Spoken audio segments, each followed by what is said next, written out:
Hi everyone, welcome to part 2 of the Castle New Staff Orientation. The next component I want to discuss is student behavior. We have 3 school rules. They are be safe, be respectful, and be responsible. We will start our PBIS planning and implementation this year.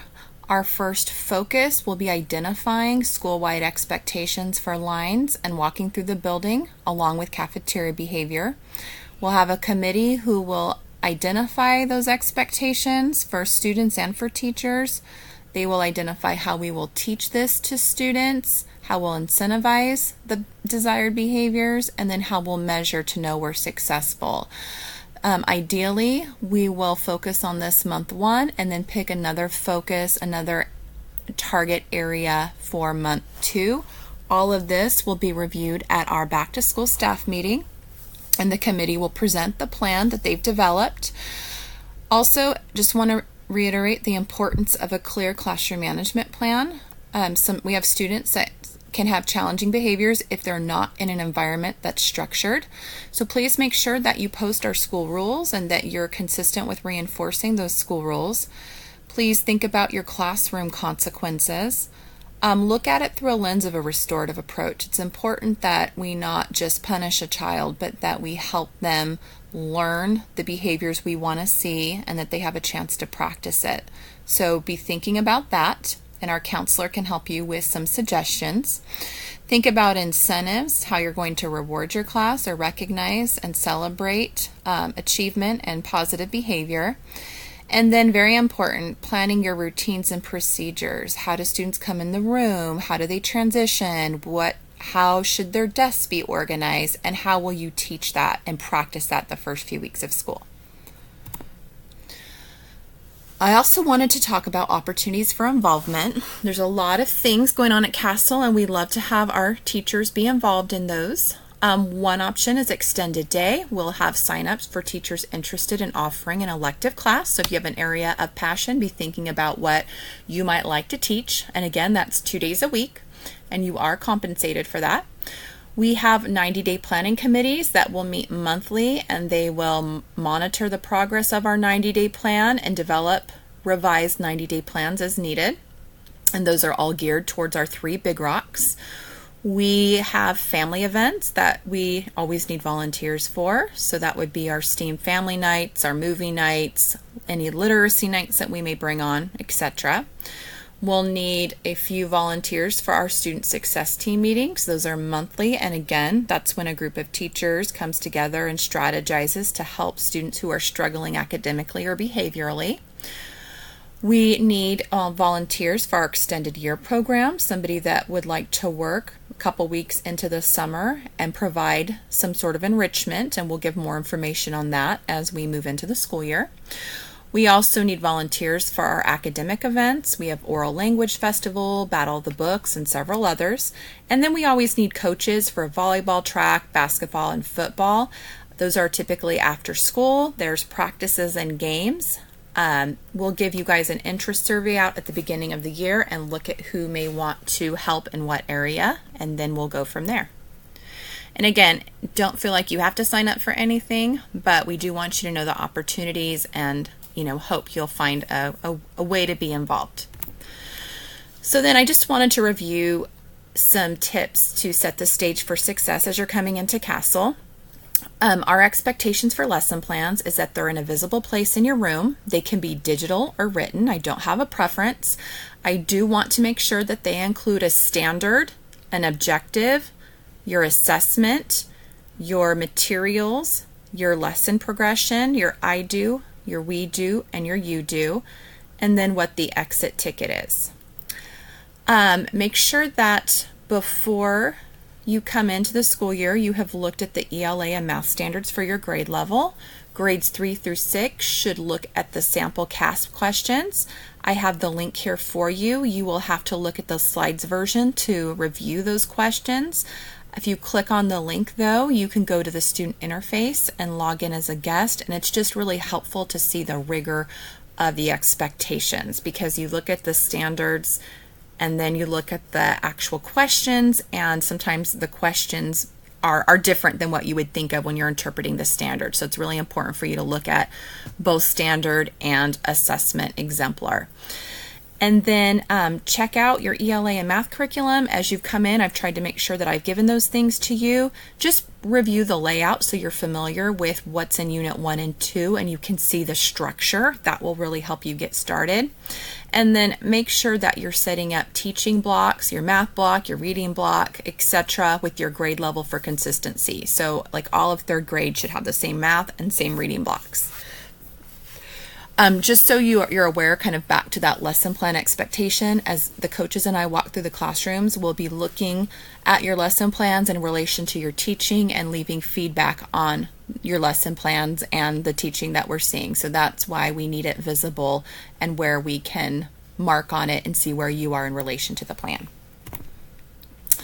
Make sure that you are developing a classroom management plan. Include explicit teaching of routines and procedures along with the rules, consequences, and incentives. I will be asking for your classroom management plan the first week of school, and that's a plan that should also be sent home to parents. Start thinking of some activities to build culture and relationship with you as a teacher and your students, and also between your students. That's really important to start the year with that team approach. Some ideas are interest surveys for the students, look into some team builders and icebreakers. Our coaches can help you identify some activities that would be beneficial for your class if needed. And then please make sure your room is ready. When you come back in August, the district will have several workshops that you'll be going through, and you'll just feel a lot more prepared if your room's ready.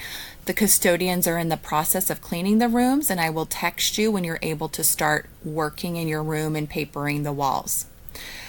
You can sign up for District PD. That's our district provided professional development. You're free to sign up for whatever you would like. I would recommend you attend a benchmark session, an Illuminate session, a 95% group session, an ELD session, or a classroom culture/management session. So maybe pick 2 of those. Benchmark is definitely key though if you are not familiar with Benchmark. And the link there in the slides version of the screencast, you can click on it and that will take you to the portal to sign up. I believe you have till Sunday to sign up for District PD. And then pacing guides, if you're able to access them, I'm not sure if you guys have access yet, click on that link for pacing guides in the slides version of the screencast, hover over curriculum, and you can review the Go Math/Engage New York pacing guides for your grade level or the benchmark pacing guide. Your team lead can also send these to you and help you with that. We're going to modify these when we do our grade level planning at the beginning of the year, so don't get too locked into them, but it's good to see what the district's provided and kind of what we're going to build off of. So some important dates to keep in mind. I am time carding everybody between 15 and 18 hours, kind of depending on what's included in the agenda, between July 30th and August 10th. So you would come to school, work with your grade level team and your academic coach. Your grade level team lead should be setting this time up and arranging with a coach to be there. You guys will get an agenda, and the goal will really be to backwards map from the first interim and to plan the first few weeks of school. On August 13th, all staff reports to Castle, so that will be our back to school staff meeting.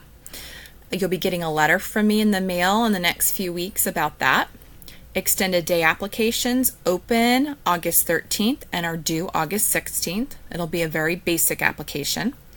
Lead teacher applications open August 13th and they're due August 16th.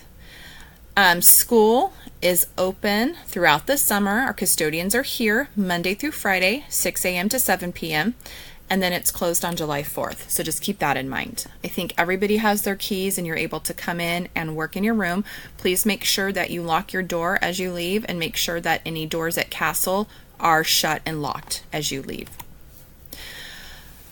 A lot of you have asked about the bell schedule. Staff must be on campus at 7:50. School starts at 8:20. Dismissal for primary is 2:35. Dismissal for intermediate is 3:05. looking at your room. If you need anything or if anything is broken, talk to a custodian. They can help you and take care of that. If they can't, let me know and I'll see if I can help. For supplies, please don't buy anything with your own money before asking, because most supplies you need have been ordered or can be ordered when everybody returns in July. We have butcher paper to paper your rooms near the cafeteria door. We have more colors upstairs. Just ask a custodian if you want them to carry that down, because it is heavy, but those are resources we have for you. Construction paper is in the cabinet by the butcher paper near the cafeteria, so use that stuff. And then we also have a curriculum lab at the district office. It is across the street from the main district office. Their summer hours are 7 to 4, and you can see that they're closed from 12 to 1:15 for lunch. And I'm giving every teacher $20 prepaid. Just ask them for your cards, let them know you're a teacher at Castle, and your principal is given $20 per person. And I've already contacted Melissa at the curriculum lab to let her know. That money can be used for laminating and different things they have there, printing. You can cut out letters in the curriculum lab. They have construction paper, so there's a lot of different things you can do there. And then we thought it would be fun to use technology to meet the staff. So we have put together what's called a Flipgrid. So if you click on that link in the screencast slides, you can watch introduction videos to meet some of the staff. We are still adding videos, so it'll be updated all summer as teachers add their little intro. Once you click on the Flipgrid, enter the password Castle 2018. It is case sensitive. And then we'd like for you to add your introduction. So we want you to add to the Flipgrid, and our coach Bree Gage has made a video on how to do this, and it's there on the blue link. So just give your name, your grade level, and a greeting. If you want to give a fun fact about yourself, that's great too. And then if you have any questions, feel free to give me a call or a text. I will be on vacation and not back on campus full time until the 23rd of July, but I'm always available via email or text. And that is the end of our new staff orientation. Hopefully this provided some background information that's helpful so you're aware of what's going on at our school.